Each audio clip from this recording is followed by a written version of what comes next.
오늘 말씀은 11장에서 읽고 또 13장에서 읽습니다. 먼저 11장 25절 30절 사도행전 11장 25절부터 30절까지 읽고 이어서 13장 1절부터 3절까지 읽겠습니다. 교독을 합니다. 제가 먼저 읽습니다. 바나바가 사울을 찾으러 다소에 가서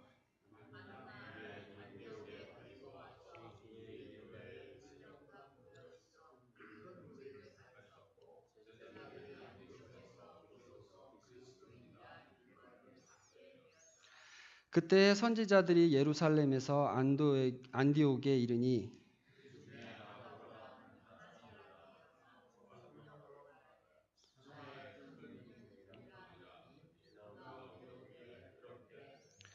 제자들이 각각 그 힘대로 유대에 사는 형제들에게 부조를 보내기로 작정하고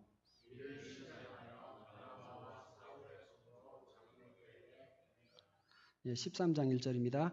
안디옥 교회에 선지자들과 교사들이 있으니 곧 바나바와 니게르라 하는 시므온과 구레네 사람 루기오와 분봉왕 헤롯의 젖동생 마나엔과 및 사울이라.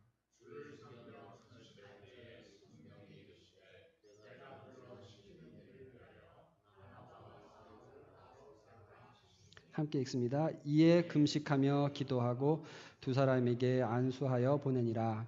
아멘. 기도합니다. 예배의 주인 되신 하나님, 이 시간에 하나님의 음성을 듣기를 원합니다. 성령님께서 우리 가운데 오셔서 우리 마음에 새로운 결단과 새로운 헌신이 일어나는 귀한 시간 되도록 주님 축복하여 주시옵소서. 예수님 이름으로 기도드립니다. 아멘. 예. 청장년 예배가 장장 2주에 걸쳐서 바비큐 파티를 했습니다. 3주 전에 7월 9일이 저희 예배 1주년이 되는 날이었었죠. 이제 그것을 축하하시면서 몇 분이 식사라도 같이 하라고 이렇게 헌금을 해주셨습니다. 그래서 그 덕에 또 충기 형제가 마침 아주 좋은 고기를 저렴한 가격으로 구해주고 우리 승종 형제도 또 보태고 해가지고 아주 고퀄리티의 우리 바비큐를 누렸던 것 같습니다. 네, 정말 여러분들 많이 도와주셔서 감사합니다. 원래 1주년은 그냥 조용히 보내고 5주년, 10주년 이렇게 좀 큼직한 것만 챙기려고 생각을 했었는데 아마 이렇게 된 김에 그냥 매년 창립기념일은 바비큐로 하는 건 어떨까 하는 그런 전통도 괜찮겠다 생각이 듭니다. 이번 바비큐 파티 오시면서 어떤 이런 의미가 있다는 거는 생각 안 하고 아마 오셨겠죠? 저도 그렇게 의도한 건 아닌데 지나고 보니까는 그랬던 것 같습니다. 어찌됐든 간에 이번에 함께 고기를 드신 분들은 앞으로도 쭉 5년, 10년 함께 가게 되면 좋겠습니다. 우리 그렇게 될 줄 믿습니다. 네, 참 감사합니다. 벌써 1년이 됐습니다. 무엇보다도 여러분과 함께 예배를 드릴 수 있다는 것이 감사를 드립니다. 앞으로도 더 튼튼한 공동체로 우리 함께 성장해 가기를 기도합니다. 오늘 이 본문 말씀의 배경이 이렇습니다. 안디옥 교회가 제대로 세워진 지 1년이 지난 후에 그 다음에 일어나는 사건들입니다. 11장에 보면은 제가 이제 오늘 13장으로 좀 많이 건너뛰니까는 일어나는 이야기들을 제가 간단히 정리해 보겠습니다. 11장에 안디옥에 사는 이방인들이 예수를 믿기 시작했다는 소문을 듣고 예루살렘 교회에서 바나바를 안디옥에 보냅니다. 그래서 이제 바나바가 왔는데 사울은 다소라는 곳에 가 있었는데 사울을 또 찾아가서 데려와가지고 둘이서 바나바와 사울이 안디옥 교회에서 1년 동안 가르칩니다. 그때부터 처음으로 예수 믿는 사람들을 그리스도인이라고 불리었다라고 하니까는 아마 이 시기가 그 이방인 교회로서의 또 첫 번째 이방인 교회로서의 그 정체성을 좀 찾아가고 세워졌던 그런 시기였던 것 같습니다. 그리고 이제 그 후에 첫 번째로 이제 교회에서 하는 어떤 그 사역에 관한 이야기가 바로 오늘 앞부분에 읽었던 그 11장의 말씀입니다. 아가보라고 하는 사람이 흉년이 올 것이라고 이렇게 예언을 하고 이제 거기에 맞춰서 교회가 그럼 우리 예루살렘에 있는 교회에 부조를 하자라고 이렇게 헌금을 모아서 보내는 이야기입니다. 12장에서 그래서 이제 그 예루살렘 교회에서 일어나는 이야기가 잠깐 나오는데요. 이때에 그 야고보가 순교를 당하는 이야기, 그리고 베드로도 감옥에 갇혀서 거의 순교당하기 직전까지 가는 그러한 상황에 대한 이야기가 나옵니다. 근데 그때 교인들이 정말 열심히 기도를 해가지고 천사가 나타나서 기적적으로 옥에서 풀려나는 이야기가 12장에 나옵니다. 그 후에 이제 사울과 바나바가 안디옥으로 돌아와서 오늘 두 번째 읽은 13장 이야기, 안디옥 교회에서 선교사를 파송하게 되는 내용입니다. 이것이 바울이 떠나게 되는 그 세 번의 전도 여행 중에 가장 첫 번째 여행이 되는 것입니다. 처음으로 공식적인 그런 교회에서 파송하는 선교사의 이야기이고, 이방인 선교를 위해서 배를 타고 처음 떠나는 첫 해외 선교의 이야기입니다. 굉장히 이 교회 역사에서 중요한 그러한 사건들이 일어나는 것입니다. 13장을 지나면서부터 이제 사울이라는 유대인 이름을 쓰지 않고 바울이라는 로마인 이름을 쓰기 시작합니다. 본격적인 이방인을 향한 그 전도 시대가 시작됐다는 것이 암시되는 그러한 의미를 품고 있습니다. 그래서 오늘 설교 말씀은 이렇게 안디옥 교회처럼 우리도 이제 1년이 지났는데 이 청장년 예배가 앞으로 하나님의 일을 분별하고 또 사역을 진행해 나갈 때 실질적으로 교회의 일은 어떻게 진행되는가, 이것을 생각하는 시간을 갖기를 원했습니다. 그래서 묵상하는 가운데 오늘 본문을 보니까 너무나 당연하게 나타나는 거 한 가지, 사역을 결정하고 진행할 때 하나님의 음성을 듣고 성령님의 음성을 듣고 그것을 따라하는, 그 분별하는 방법이 가장 두드러진 부분이다라고 생각이 됐습니다. 사도행전은 전에도 그랬고 앞으로도 계속 그럴 것이고, 이렇게 성령님이 말씀하셨다 혹은 성령 충만한 사람이 하나님으로부터 말씀을 듣고 예언을 하고, 이런 것에 의해서 일이 시작이 되고 진행이 됩니다. 우리 사도행전 공부할 때 꼭 짚고 넘어가야 될, 어떻게 하나님의 음성, 성령님의 음성을 듣는가에 대해서 오늘 말씀을 나누겠습니다. 성령님의 음성을 듣는다는 것은 사실 이렇게 스펙트럼이 있다라고 먼저 설명을 드리고 싶습니다. 그러니까는 제일 이렇게 가장 기본이 되는 기본적인 것은 이 오른쪽 끝에, 여러분들 보시기 왼쪽 끝이죠? 생각을 하자면은 그냥 성경에 쓰여 있는 모든 말씀 자체가 성령님의 감동으로 적혀진 것이고, 그러니까 이것을 읽는 것 자체가 이게 곧 하나님께서 우리에게 말씀을 하시는 것입니다. 그리고 이 스펙트럼의 중간쯤을 생각해 보자면은, 물론 성경 말씀 66권이 다 하나님의 말씀이고 우리가 다 알고 지켜야 되는 말씀인데, 특별히 살다 보면은 어느 순간에 이때 내가 하나님의 음성에 갈급하고 꼭 하나님의 뜻을 분별해야 되는 이런 시기가 옵니다. 그럴 때에 똑같은 성경 구절을 읽었는데 갑자기 마음에 깊이 있게 와닿고, 혹은 설교 말씀이 하필 내가 그거 갖고 고민하고 있었는데 그 말씀이 설교 말씀에 등장을 하고, 이런 것이 이제 성령님께서 우리를 맞춰서 그때에 맞는 말씀을 주시는 거지요. 이것이 이제 스펙트럼의 한 중간쯤이라고 생각을 하면 좋고, 그 다음에 오른쪽 끝에 이것은 하나님의 음성을 정말 귀로 듣든지, 아니면 뭐 성경을 보는데 막 글자가 꿈틀거리는 이런 그 간증이라든가, 아니면 환상을 기도 중에 보는 이러한 내용을 생각할 수가 있습니다. 성경에 늘 자주 등장하는 내용이고, 그렇지만 오늘날에는 극히 드문, 그러나 여전히 일어나고 있는 그러한 하나님께서 음성으로 말씀하시는 방법입니다. 일단 이 스펙트럼을 염두에 두시고 오늘 말씀을 해보겠습니다. 두 파트인데요. 첫째, 영적 리더십에 관해서 한번 말씀을 나누고 싶습니다. 영적 리더십. 그러고 난 다음에 후반부에 가서 구체적으로 어떻게 하나님의 음성을 듣는가, 이렇게 두 파트로 말씀을 전하겠습니다. 자, 첫째로 하나님의 음성을 듣는 것과 영적 리더십의 그 관계에 대해서 좀 생각을 해보겠습니다. 13장 1절에 5명의 리더들이 나옵니다. 바나바, 시므온, 루기오, 마나엔, 사울, 이렇게 5명이 안디옥 교회의 리더라고 소개가 되는데요. 그 5명이 누구냐라고 소개를 하냐면 선지자와 교사라고 이렇게 적혀 있습니다. 선지자와 교사. 이 중에 몇 명은 선지자고 몇 명은 교사인 것이 아니고, 이 5명이 모두 이 리더들이 선지자이자 또 교사인 것입니다. 이렇게 교회를 이끌고 나아갈 지도자들은 이렇게 선지자와 교사라는 두 가지 성질을 갖추고 가는 것입니다. 선지자는 하나님의 말씀을 대언하는 일을 합니다. 그리고 교사는 지식을 가르치고 또 좋은 성품을 갖도록 양육하는 일까지 맡아서 합니다. 이렇게 선지자와 교사의 역할을 병행하는 것이 교회 리더의 아주 중요한 역할입니다. 세상에서도 주로 뛰어난 리더라고 얘기할 때 이런 비슷한 개념이 있습니다. 먼저 첫째로 자기 그 분야에 대해서 많이 알고 많은 지식과 풍부한 경험이 있어서 이것을 남들에게 가르칠 만한 이런 지식이 충분한 교사와 같은 자격이 있어야 되고, 근데 그것만으로는 부족하고 또 하나 나가서 어떤 그 분야에 대한 비전을 만들고 그래서 그 비전을 이끌어 갈 수 있는 이 탁월한 능력까지 같이 가지고 있어야지 이게 진정한 리더라고 인정을 합니다. 교회에서도 비슷한 개념인데 이것이 다른 점은 하나님의 비전, 그러니까 사람이 만들어내는 비전이 아니라 하나님께서 주시는 비전을 받아서 전달하는 역할이 바로 이 교회의 리더가 해야 되는 것이죠. 이제 그것이 말하자면 선지자적 역할인 것입니다. 서울 지구촌 교회 진재영 목사님이 계신데요. 제가 고등학교 때 고등부 전도사님이셨습니다.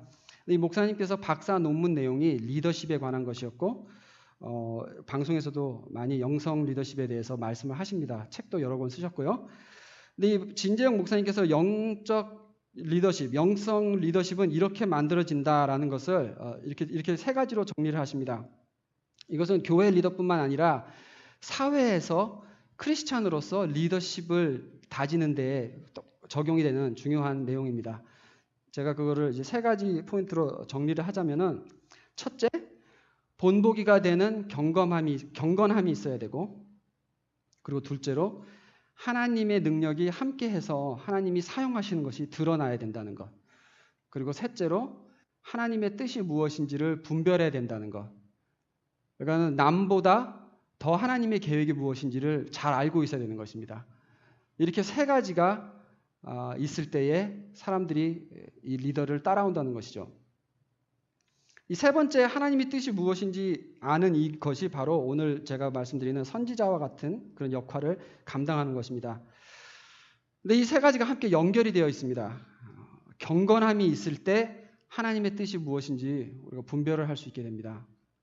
로마서 12장 2절, 너희는 이 세대를 본받지 말고 오직 마음을 새롭게 함으로 변화를 받아 하나님의 선하시고 기뻐하시고 온전하신 뜻이 무엇인지 분별하도록 하라. 이 세대와 구분된 삶을 살아야 된다는 것이죠. 세상에서 즐기는 거 다 똑같이 즐기면서는 하나님의 뜻을 남들보다 특별하게 분별해내는 분별력을 기대할 수가 없습니다. 구별된 삶, 하나님 앞에 더 경건하게 드리는 삶이 있을 때에 영성 리더십을 갖추게 되는 그 기초가 다져집니다. 이것이 이 세 가지를 갖추고 있을 때 우리가 흔히 말하는 영성인 것입니다. 저 사람은 영성이 크다, 세다. 이것이 결국은 이 세 가지를 갖추고 사역하시는 분들의 모습입니다. 교회와 세상의 일이 다른 점은 바로 이 선지자적인 역할이 꼭 리더들 가운데 있어야 된다는 것입니다. 선지자적 역할이란 다름이 아니고 하나님의 뜻이 무엇인지 그때그때 분별해서 전달할 수 있는 능력. Purpose Driven Life를 쓰신 그 릭 웨렌 목사님 이렇게 말씀하십니다. 여태까지 자기가 한 일 중에서 열매가 맺혔던 일들은 모두 하나님의 음성을 먼저 듣고 하라는 대로 따라했을 때였다. 우리 보통 교회에서 일을 할 때 날짜는 잡혀 있고 바쁘고 기도는 하긴 하지만 하나님이 지금 뭐라고 말씀하시는지 구분할 시간도 없고 그러다 보니까는 그냥 그렇게 하고 하물며 교역자도 그러고 지도층들 리더층들도 다 그런 식으로 하다 보니까 이게 익숙해지고 원래 그냥 교회 일 그렇게 하는 건가 보다라는 게 우리 문화로 스며든 경우가 참 많습니다. 이제 그러니까 교회 일 하는 것이 고생스럽고 열매가 없게 되는 경우가 많은 것이죠. 자, 먼저 하나님의 뜻을 분별해야 합니다. 그것이 영적 리더의 제일 중요한 조건이라는 것을 꼭 기억하시기 바랍니다. 그리고 둘째로 이제 구체적으로 그럼 어떻게 하나님의 말씀을 듣나 이것에 대해서 생각을 해보겠습니다.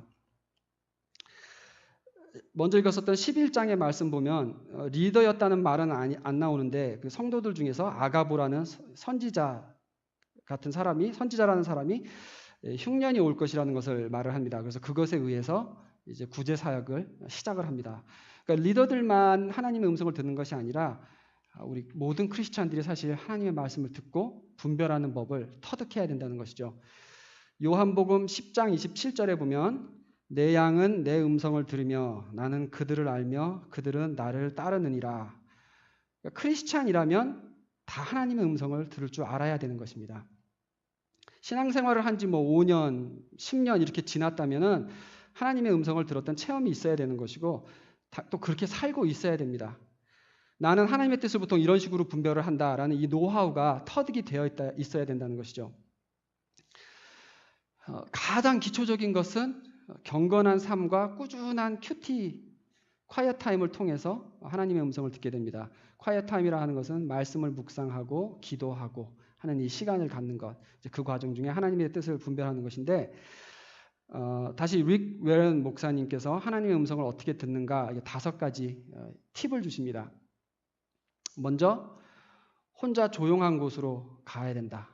혼자 조용한 곳으로 따로 시간을 내서 가야 된다. 그러면은 사람들 없는 자리 가서 전화기 내려놓고 말씀만 보면서 이렇게 조용하게 일단 그 시간을 만들어서 콰이어 타임을 할 그 시간과 장소를 만들어 놔야 되고, 그리고 하나님을 기다리고 내가 기도만 하고 내 말만 하는 것이 아니라 하나님의 뜻을 기다리는 시간을 또 가져야 되고, 성경을 읽으면서 이렇게 묵상 시간을 갖고, 그리고 하나님께서 어떤 말씀을 주시면 그것을 받아 적고 그다음에 받아 적은 내용을 꼭 복습을 하면서 검증해야 된다라고 이렇게 말씀을 하십니다.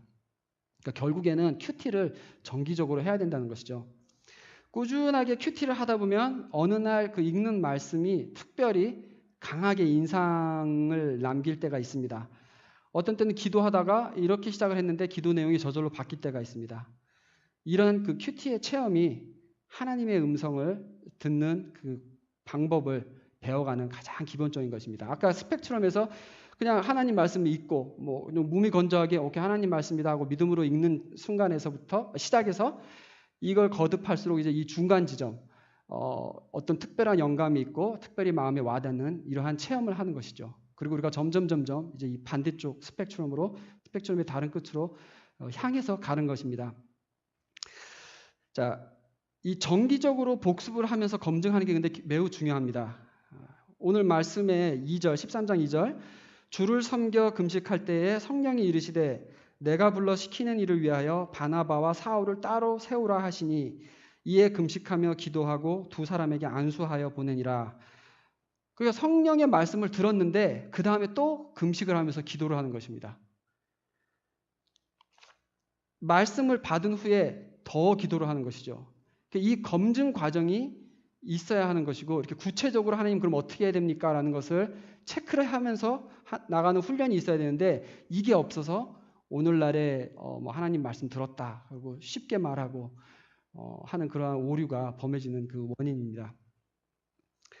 제가 신학교 처음 갔을 때 우리 구조의 목사님께서 이렇게 제게 말씀해 주셨습니다. 큐티를 할 때 칼럼을 4개를 만들어가지고 먼저 큐티한 날짜, 그리고 묵상한 성경 구절, 그리고 거기에 대해서 묵상한 내용, 기도한 내용, 그리고 기도 응답이 언제 일어났다까지 나중에 다시 돌아가서 거기에 대해서 그 카멘트를 달고 이렇게 하라고 가르쳤습니다.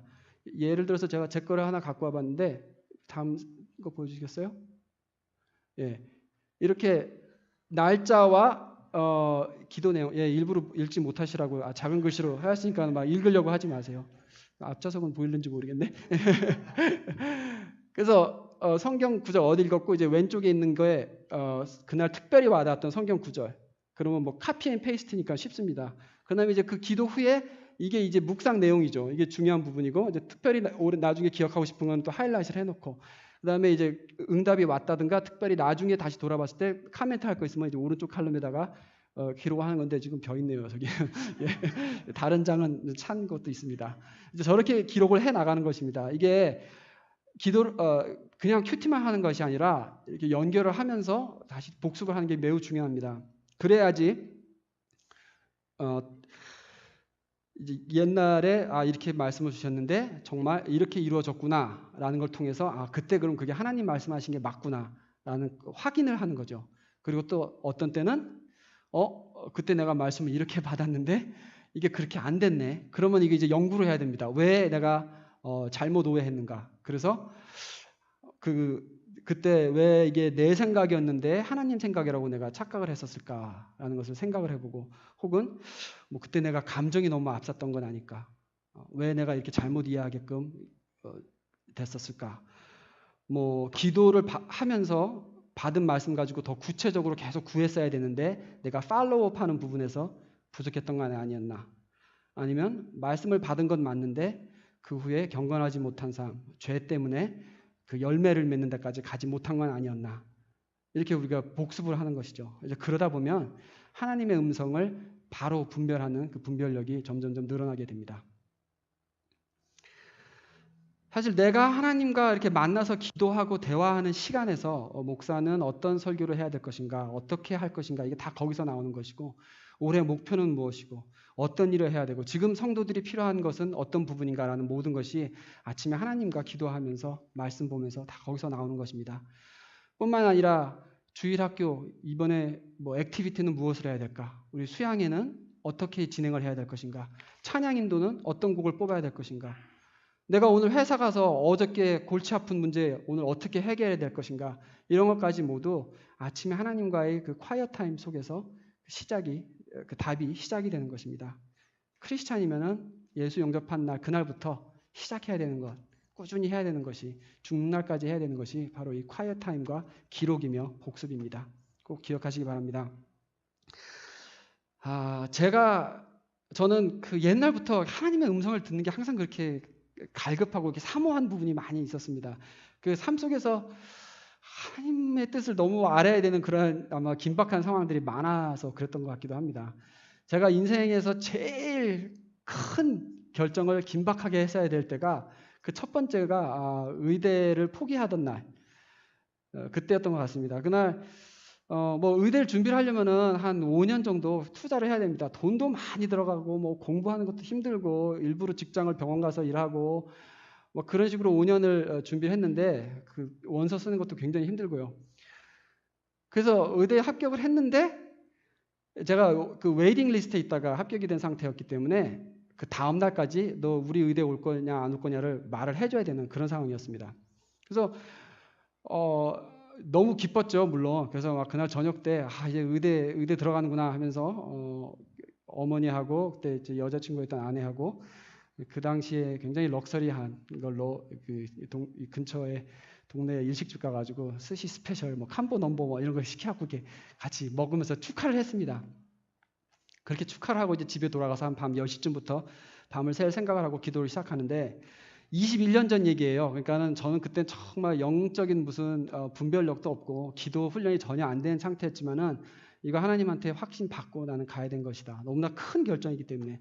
그래서 이제 밤을 새야 기도를 하고 기도를 시작을 합니다. 근데 당연히 가야 될 거라고 생각을 했는데 기도를 하면서 점점 이게 아닌데 싶은 거예요. 그냥 기도가 안 나오고 뭔가 답답해요. 솔직히 말하면 이게 아닌데 이런 마음도 몰랐고 그냥 기도가 계속 안 돼요. 새벽 2시, 3시 넘어가는데 막 마음에 기쁨도 없고 이상하다 하고 답답한 마음이 들고 그래서 밤을 꼬박 새고 난 다음에 이제 아침 8시에 그 의대에다 이제 연락을 해줘야 되는데 아침 7시에 저희 작은 누나한테 전화가 옵니다. 기도 부탁을 했었는데 본인도 창렬아 이상하게 기도를 하는데 마음이 편하지가 않다. 그렇게 얘기를 하는 거예요. 그래? 나도 좀 그랬어 누나. 그럼 의대 가지 말아야지. 그래서 의대를 안 갔습니다. 뭐 5년 동안 그렇게 많은 투자를 했지만은 기도해 보니까는 하나님께서 이거를 물론 굉장히 희미했는데 그게 아닌 것 같아요. 그래서 기도를 안 갔습니다. 하루 저녁에 기도하고 지금 돌아보면 잘 결정한 거죠. 예. 재밌는 거는 같은 해에 저와 같이 공부하던 친구 중에 치대를 간 친구가 있습니다. 같은 해에 치대를 들어갔어요. 근데 이 친구는 3년을 치대에서 공부하고 난 다음에 나 절대 치과에서 못하겠어. 그리고 3년을 공부한 후에 치대를 그만두고 나왔어요. 예. 그러고 난 다음에 한 몇 년 후에 목사가 됐습니다. 그 친구가. 그러니까 저는 이제 뭐 그 친구도 하나님께서 인도하시는 방향이 있고 길이 있겠지만은 이제 제 관점에서 바라봤을 때는 그날 희미했지만 하나님 음성으로 믿고 내가 의대 안 간 게 너무 다행이다. 돈 막 10몇만 불 빚지고 아무것도 아닌 게 될 뻔했는데 라고 지금 돌아보면 감사를 합니다. 우리가 인생을 돌아보면서 왜 이렇게 굴곡이 많은가, 왜 이렇게 헤매고 오는가, 이런 고민을 할 때가 있는데, 그건 사실 분석을 해보면은 많은 그 결정을 해야 되는 갈림길에서 하나님의 뜻을 결국 분별을 못하고 잘못 간 길들이 너무 많았기 때문에 그렇게 여러 가지 굴곡을 거치는 것입니다. 근데 그 시대에 내가 왜 하나님의 뜻을 분별을 못했냐면은 이 영성 훈련이 안 돼 있어갖고 기도하고 응답받는 이 훈련이 되어 있지 않아서 그 방법을 터득하지 못해가지고 그렇다고 그냥 똑같이 세상의 방법으로 살다가 어느 날 갑자기 중요한 일이 있다고 막 하루 종일 기도한다고 제가 누나 덕분에 사실 저는 구분을 한 거죠. 이게 그렇게 하루아침에 되는 것이 아니죠. 이 영적인 그 훈련과 하나님의 뜻을, 하나님의 음성을 듣는 이 훈련이 매우 중요한 것입니다. 과거는 그렇다 치더라도 앞으로 우리가 살 길이 너무나 먼데 내가 무엇보다도 하나님의 뜻을, 하나님의 음성을 듣고 분별하는 것이 정말 중요한 것이구나. 크리스찬의 기본적인 삶입니다. 꼭 기억하시길 바랍니다. 이제 제 이야기 같은 경우는 이 뭐 스펙트럼의 한 중간쯤 되는 거겠죠. 아니면 뭐 약간 이 기본적으로 그냥 희미하게 하나님이 그러신 게 아닌가라고 느꼈던 거고, 이쪽 다른 쪽에 예를 들자면은 예전에 제가 가르쳤던 중등부 학생의 아버님 되시죠. 집사님이십니다. 간증을 하시는데 너무나 삶이 힘들고 막 가정 문제, 건강 문제, 가난 이런 게 막 겹쳐서 거의 지금 죽어야 되냐 살아야 되냐 할 만큼 힘든 가운데서 간절하게 기도를 하셨을 때가 있었다고 합니다. 그래서 혼자 그렇게 부르짖으면서 기도를 하시는데 갑자기 어느 순간에 하나님의 음성이 들리면서 내가 있는데 왜 걱정하느냐 깜짝 놀라시고 다시 하나님께서 한 번 더 내가 있는데 왜 걱정하느냐 평생에 그 딱 한 번 하나님의 음성을 그렇게 들어봤다고 말씀하십니다. 이런 거 여러 번 들지 않아도 돼요, 사실. 한 번 그러한 그 경험을 토대로 평생 이제 그거 갖고 사는 겁니다. 예.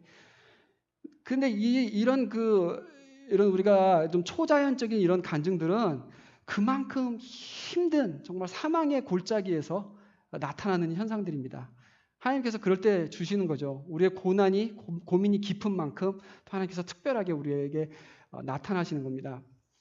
오늘 이 사도행전 이야기 읽으면서 우리는 보통 그거는 사도행전 시대 얘기지 뭐 요즘에는 그런 하나님의 그런 특별한 은사라든가 이런 거 없어라고 말씀하시는 분들이 있는데 정말 피눈물 나게 하나님 앞에 매달리면서 뒹굴면서 간구해 본 경험이 없다면은 함부로 우리가 그렇게 판단을 할 수가 없는 것입니다.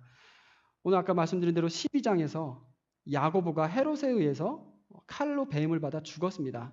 그러고 나니까 헤롯이 유대인들이 좋아하네? 그걸 보고 베드로도 지금 잡아 가둔 상황입니다. 얼마나 이 교인들이 또 베드로가 열심히 기도를 했겠습니까? 정말 목숨이 왔다 갔다 하는 상황이니까는 하나님이 이때는 이렇게 역사하시고 천사가 나타나고 하는 것입니다. 안디옥의 이 교회인들도 지금 이방인 교회로서 첫 번째 교회고 예루살렘에 어떤 일들이 일어나는지 잘 알고 있습니다.